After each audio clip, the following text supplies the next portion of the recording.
मैं इस वक्त परेशान होके अपने कमरे में बैठी हुई थी। मेरा दिमाग अभी तक अपनी सहेली की बातों में उलझा हुआ था। एक तरफ मेरी माँ थी और दूसरी तरफ मेरी मोहब्बत थी। कुछ समझ नहीं आ रहा था कि मैं अपनी माँ को बचाऊं या अपने प्यार को। उन दोनों में से किसी एक को ही मैं बचा सकती थी। मेरा मोबाइल मेरे हाथ में था और दूसरी तरफ मेरी सहेली मेरे जवाब का इंतजार कर रही थी। आधी रात तक मैं इसी बारे में सोचती रही और फिर मैं एक फैसले पर पहुंच गई कि अगर मैंने अपनी माँ को खो दिया तो मैं कभी भी खुद को शायद माफ नहीं कर पाऊंगी।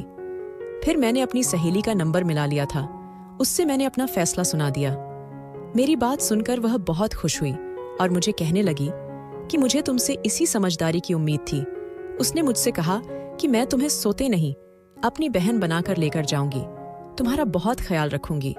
और मुझे यकीन था कि जो वह कह रही है वह सच है, क्योंकि वह मेरी सहेली से ज्यादा मेरी दीदी की तरह थी और मेरा हमेशा ही बहुत ज्यादा ख्याल करती थी। वह मुझसे बहुत ही ज्यादा प्यार करती थी। फोन बंद करने के बाद मैं रो पड़ी थी। प्यार की कुर्बानी देना, अपने प्यार से दूर रहना आसान काम नहीं था, मगर अपनी माँ की वजह से मुझे यह कुर्बानी देनी ही पड़ी थी, क्योंकि मेरे पास इसके अलावा और कोई रास्ता नहीं था। मैं जानती थी कि जब अजय को यह सब पता चलेगा तो वह मेरे बारे में क्या सोचेगा। उसे लगेगा कि मैंने उसे धोखा दिया है, जानबूझकर किसी और के साथ विवाह किया है। मगर हकीकत क्या थी यह तो माँ ही जानती थी, या फिर मेरा भगवान जानता था। वह रात मैंने कंटों के ऊपर बसर की थी। मैं जानती थी कि अब आने वाली हर रात ही मेरे लिए ऐसी ही तकलीफ का बहिश बनने लगी। अपनी माँ और सहेली को खुशी देने के लिए मुझे यह कुर्बानी देनी ही पड़ी। अजय को तो कोई भी लड़की मिल सकती थी, किसी भी अच्छी लड़की के साथ वह अपनी जिंदगी शुरू कर सकता था। मगर मेरी माँ को कुछ हो जाता, मैं उन्हें खो देती, तो मैं कभी भी खुद को माफ नहीं कर सकती थी। उनके बगैर मैं कैसे जी पाती। यही सोचते सोचते मैं भी सो गई थी और फिर अगले दिन अपनी माँ के बुलाने पर ही मेरी आंख खुली थी। आज भी उनकी तबीयत खराब थी। मैं उन्हें अस्पताल लेकर आ गई थी। डॉक्टर ने चेक करके कहा कि उनकी सेहत तो रोज ब रोज खराब हो रही है। मैं जब उन्हें लेकर वापस घर आई तो मेरी सहेली अपने पति के साथ घर में मौजूद थे और उन दोनों ने मेरे फैसले को पसंद किया था। मेरी सहेली के पति जल्द ही मुझसे शादी करना चाहते थे और फिर मैंने दिल पर पत्थर रखकर उनके साथ विवाह के लिए हाँ कर दी थी। जब मेरी माँ को यह बात पता चली तो उन्होंने मुझे इस बात से दूर रहने को कहा, क्योंकि उन्हें पता था कि मैं और अजय एक दूसरे को पसंद करते थे। तभी वह मेरे इस फैसले पर हैरान थी, मगर कोई भी मेरा यह फैसला बदल नहीं सका था। मुझे इस बात पर कोई पछतावा नहीं था कि मेरी माँ की जिंदगी सबसे बढ़कर अजीज थी। मुझे इस ज्यासी कितने प्रेम को छोड़कर अपनी माँ पर वार सकती थी। अजय मुझसे नाराज होकर वहां से चला गया था। उसका कहना था कि मैं उसके बिना खुश नहीं रह सकती। यह बात तो मैं भी जानती थी कि मैं उसके बिना खुश नहीं रह सकती। मैं उससे दूर रहकर भी उसे याद करने वाली थी।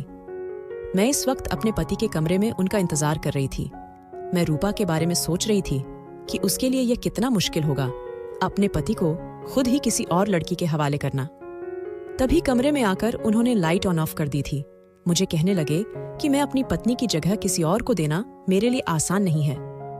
तुम भी इस बात को समझ जाओ और कपड़े बदल कर इधर आओ।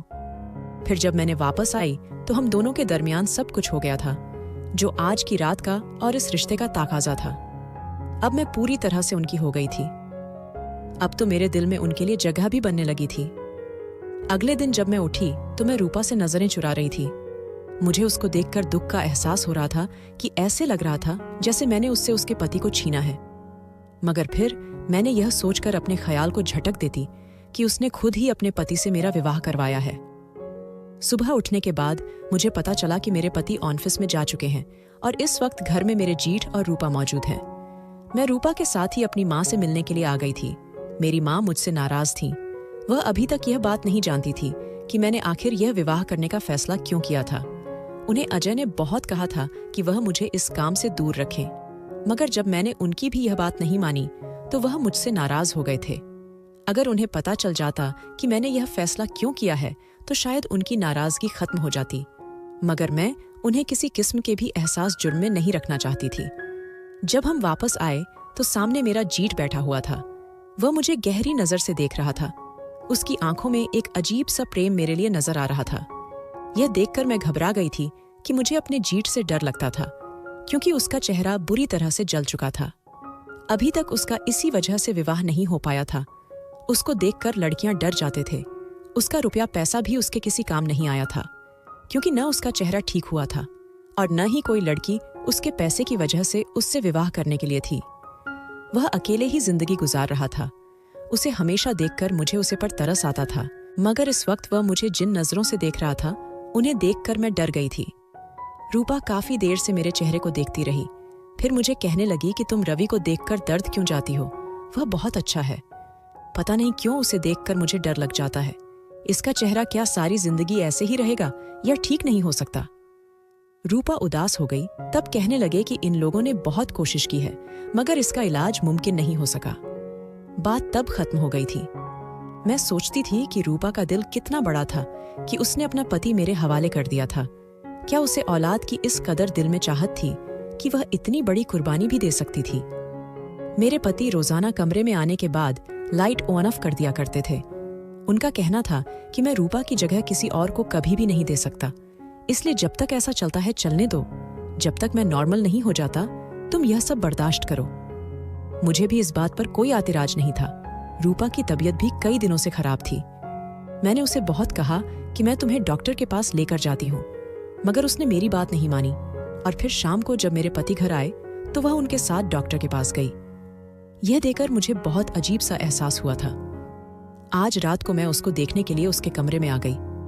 कमरे का दरवाजा अंदर से बंद था, मगर अंदर से किसी के बातें करने की आवाज सुनाई दे रही थी। मैं हैरान रह के रूपा के कमरे में यह मर्द कौन था?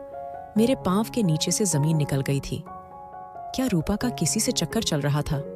रूपा क्या किसी और मर्द को पसंद करने लगी थी?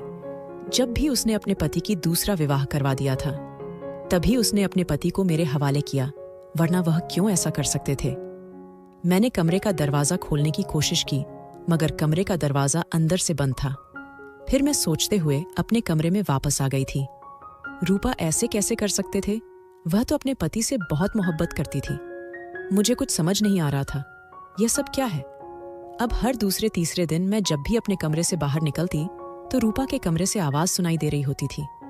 मुझे अंदाजा हो गया था कि उसका सच में ही किसी के साथ चक्कर चल रहा था, और फिर मैं अपने पति को यह बात बताना चाहती थी, मगर रूपा मेरी सहेली थी। मैं उसके साथ ऐसा कैसे कर सकती थी? मैंने सोचा कि मुझे रूपा को समझाना चाहिए कि अपने पति को धोखा मत दो। उसकी तबीयत ठीक होने के बजाय खराब हो रही थी और उसे इस बात की कोई फिक्र भी नहीं थी। वह बहुत कुछ खाती थी, जो कुछ भी हो उल्टी हो जाती थी, मगर वह इस बात को नॉर्मल अंदाज में ले रही थी, जैसे यह कोई फिक्र की बात ही न हो। मुझे बहुत परेशानी थी। मेरे पति हर रात मुझसे ऐसे प्रेम जता था जैसे वह कभी रूपा से कोई ताल्लुक ही ना हो। मैं अपने पति को कहती थी कि आपको रूपा को भी टाइम देना चाहिए, आपको उसके कमरे में भी जाना चाहिए, मगर वह कहते कि इतने साल से मैं उसी को ही तो वक्त दे रहा हूँ। हमारी नई नई शादी हुई है और हमें एक साथ ज्यादा से ज्यादा वक्त गुजारना चाहिए। उनकी बात सुनकर मैं खामोश हो जाती थी। और फिर मैंने रूपा से पूछा कि रात को तुम्हारे कमरे में कौन था? तुम किस से बात कर रही थी? जानती हो, अगर पति को पता चल गया तो क्या होगा? रूपा के चेहरे का रंग बदल गया। वह मुझे कहने लगी, यह बात किसी को भी मत बताना। यह सुनकर मुझे बहुत गुस्सा आया। मैं उसे कहने लगी कि मैं तो किसी को भी नहीं बताऊंगी, लेकिन अगर खुद से तुम्हारे पति को पता चल गया तो जानती हो क्या होगा? वह तुम्हें अपनी जिंदगी से निकाल देगा।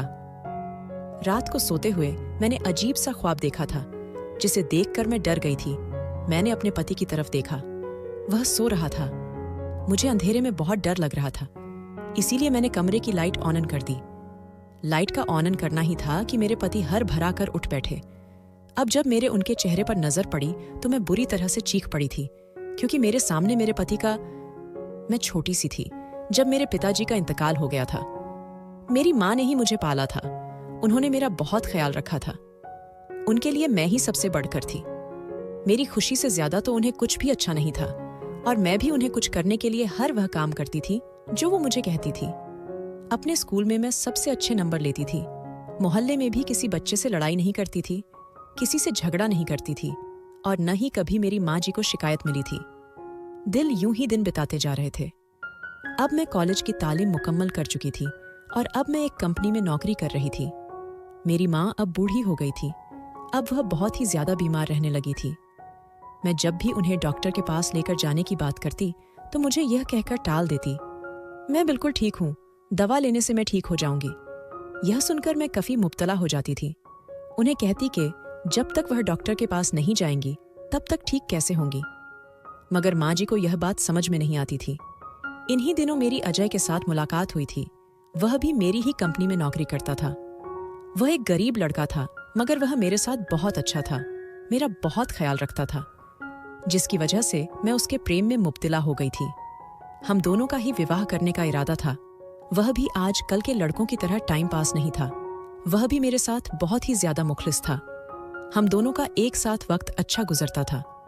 हम दोनों ने 7 जन्म एक साथ गुजारने के वादे किए थे और मुझे यकीन था कि हम दोनों हमेशा एक साथ ही रहेंगे। मैंने अपनी माँ जी को भी अजय से मिलवाया था। उन्हें भी अजय बहुत पसंद था और वह मुझे कहती थी कि तुम दोनों जल्दी से विवाह कर लो। मैं भी जल्द ही फैसला करना चाहती थी। इन्हीं दिनों मेरी सहेली रूपा जब भी यहाँ आती थी, वह बहुत ही ज्यादा उदास रहती थी। उसकी शादी को 5 साल गुजर चुके थे और जब मैं उससे उसकी उदासी का सबब पूछती तो वह रोते हुए कहती कि अभी तक मेरे बच्चे नहीं हैं, जिसकी वजह से मुझे लोगों से बहुत बातें सुनने को मिलती हैं। तब मैं उसे तसल्ली देती कि सब कुछ ठीक हो जाएगा, भगवान तुम्हें सब कुछ अदा करेगा जो तुम चाहती हो। एक दिन जब माताजी की तबीयत ज्यादा खराब हो गई और वह खून की उल्टियां कर रही थीं, तो ये सब देखकर मैं बुरी तरह से डर गई थी। तभी मैंने अजय को कॉल करके घर पे बुलाया और उसके साथ मिलकर अपनी माताजी को मैं अस्पताल में लेकर गई। फिर डॉक्टर भी ये सब देखकर घबरा गए थे। उन्होंने मेरी माताजी को अस्पताल में ही दाखिल कर लिया।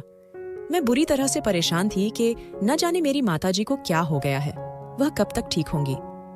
अगले ही दिन जब रिपोर्ट्स आईं, उन्हें देखकर मैं फूट फूट कर रो पड़ी थी, क्योंकि माताजी को कैंसर था और अभी उनका इलाज मुमकिन था, मगर ये इलाज बहुत ही ज्यादा महंगा था।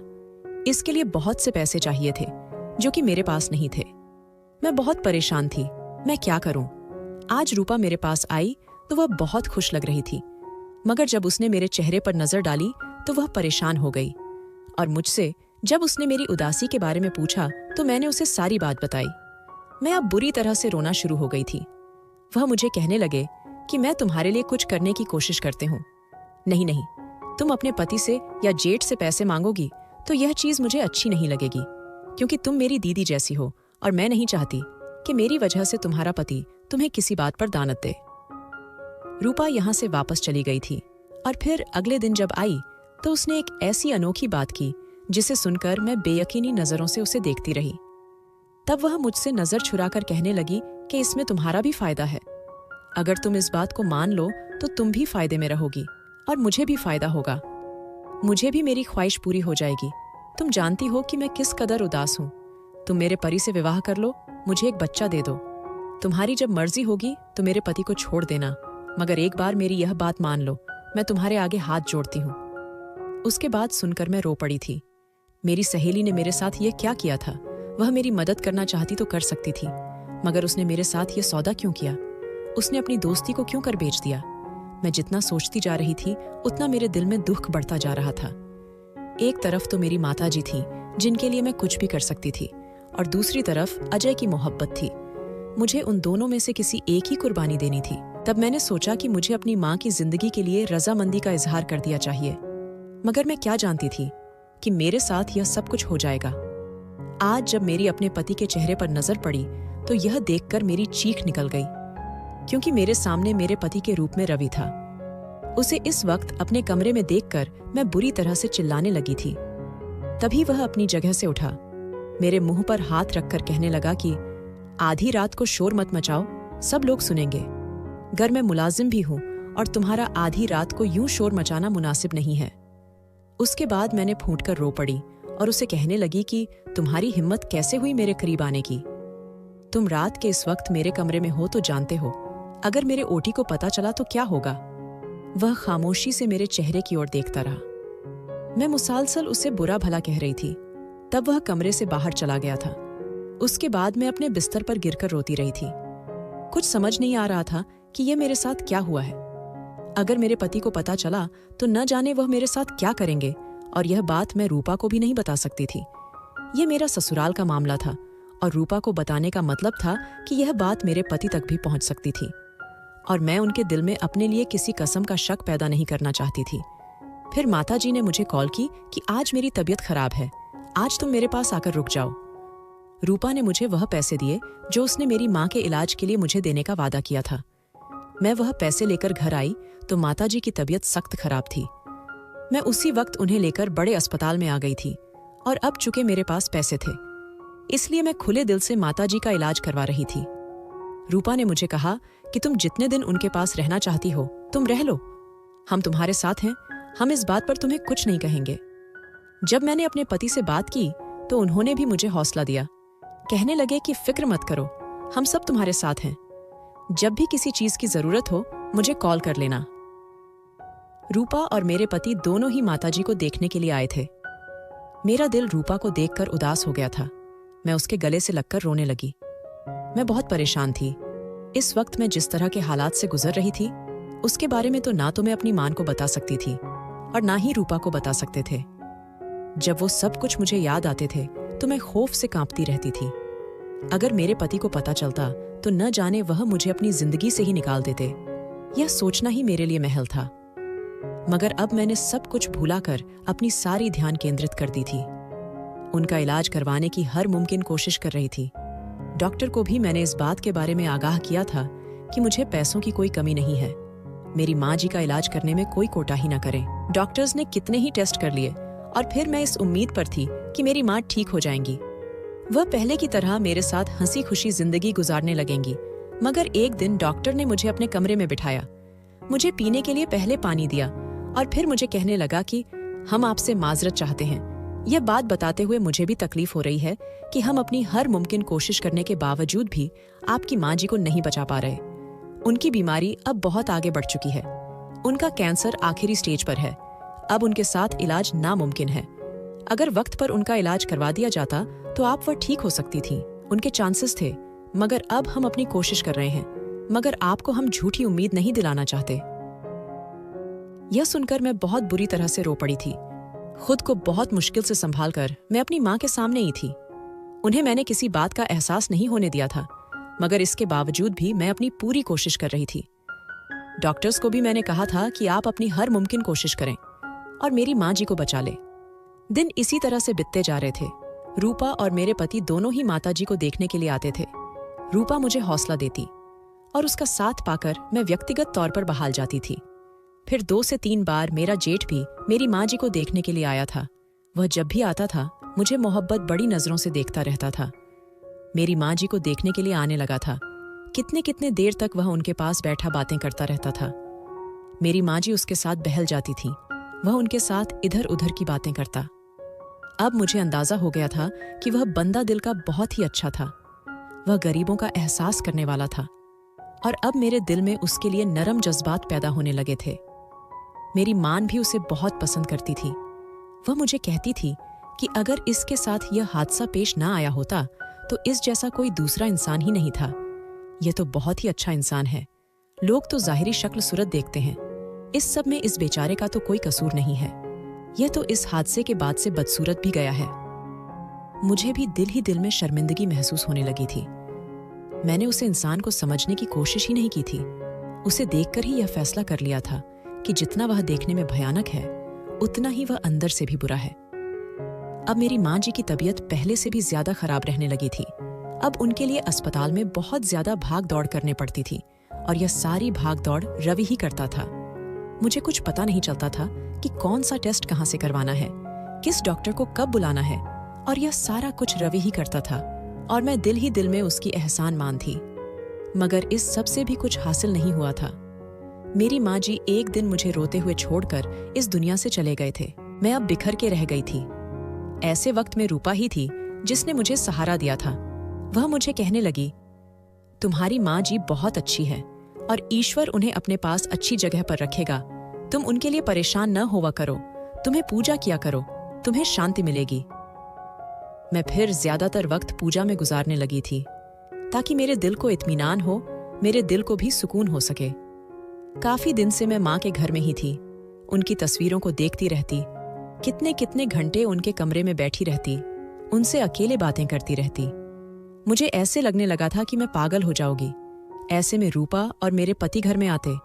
वह मुझे हौसला देते, साथ चलने के लिए कहते और मैं उन्हें कुछ दिन बाद आने का कहकर टाल दी करती थी। मेरा जेठ भी रोजाना घर में आने लगा था। कितने कितने घंटे बैठा रहता था, मेरे चेहरे की तरफ देखता रहता था, मगर मैं उसकी अच्छाई की कयाल होने के बावजूद भी उसके चेहरे की तरफ नहीं देख पाती थी, क्योंकि उसे देखकर मुझे खौफ का एहसास होता था। वह इस चीज को समझते हुए भी मेरे पास काफी सारा समय गुजारकर वहां से चला जाता था। अब मैंने रूपा में एक अजीब सी तब्दीली नोट की थी। उसका जिस्म बड़ा बड़ा सा लगने लगा था और वह पहले से खुश रहने लगी थी। मेरे पति भी बहुत खुश रहने लगे थे। मैं जब रूपा से इस बात की वजह पूछती तो वह मुझे टाल दिया करती।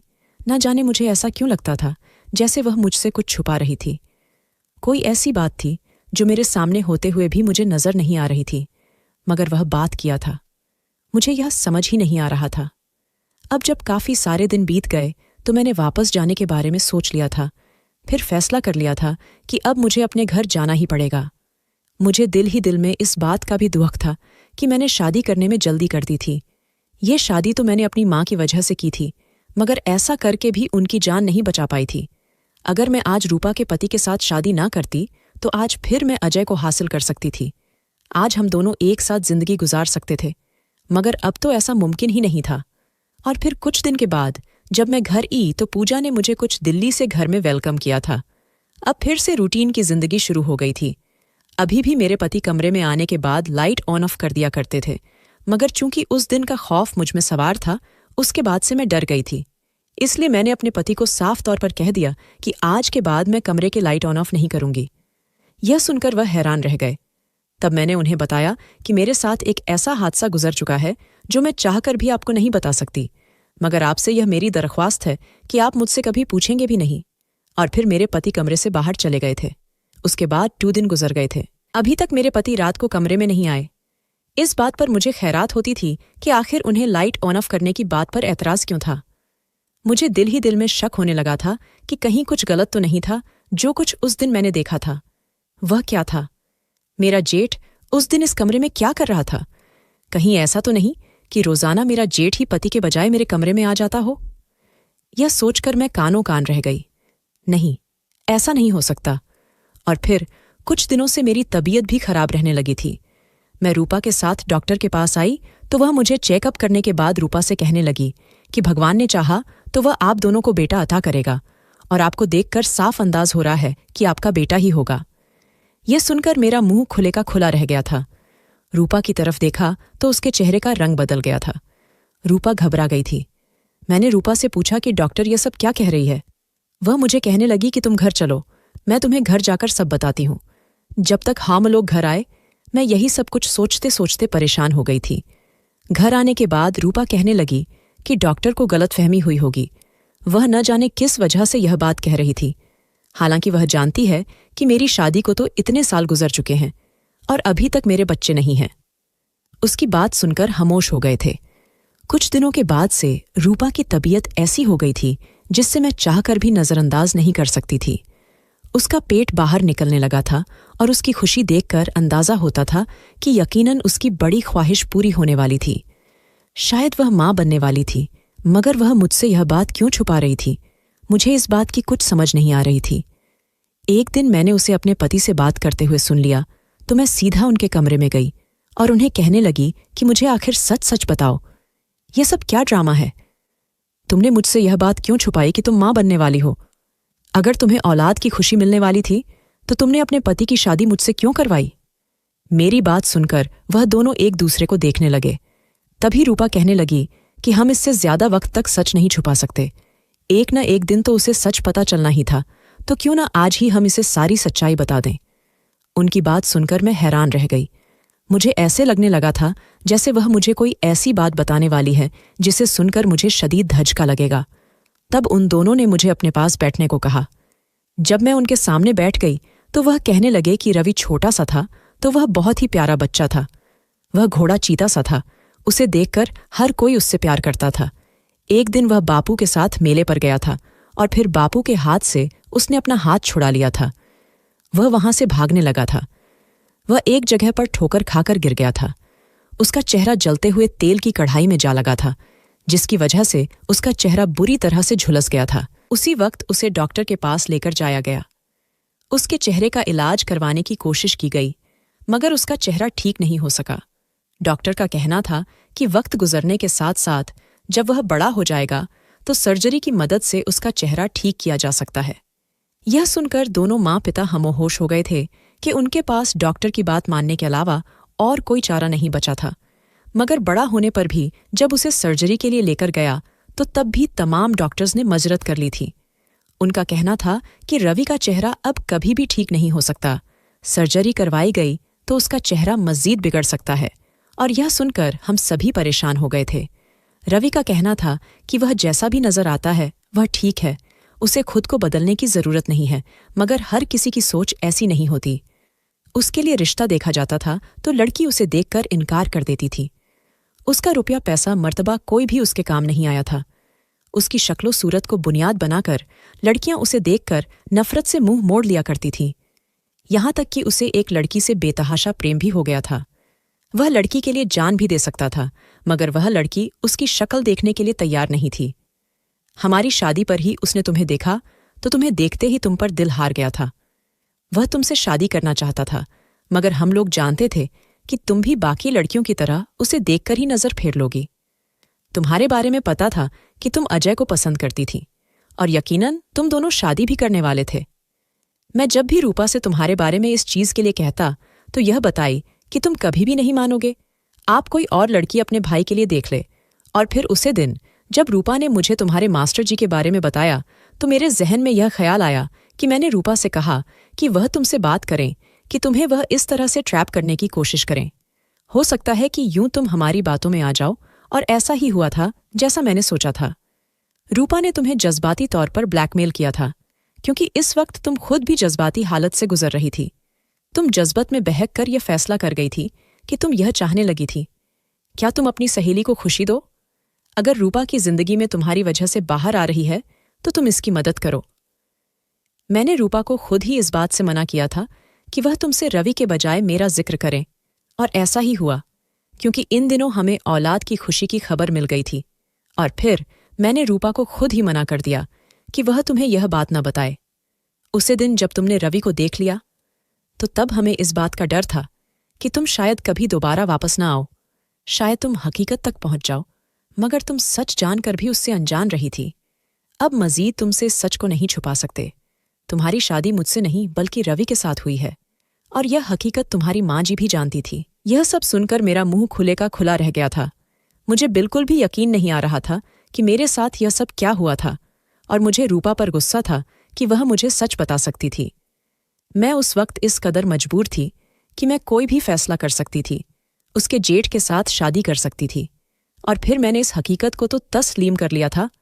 वैसे भी मैं यह जान गई थी कि ज़ाहिरी शक्ल सूरत कुछ भी नहीं होता, इंसान का दिल अच्छा होना चाहिए।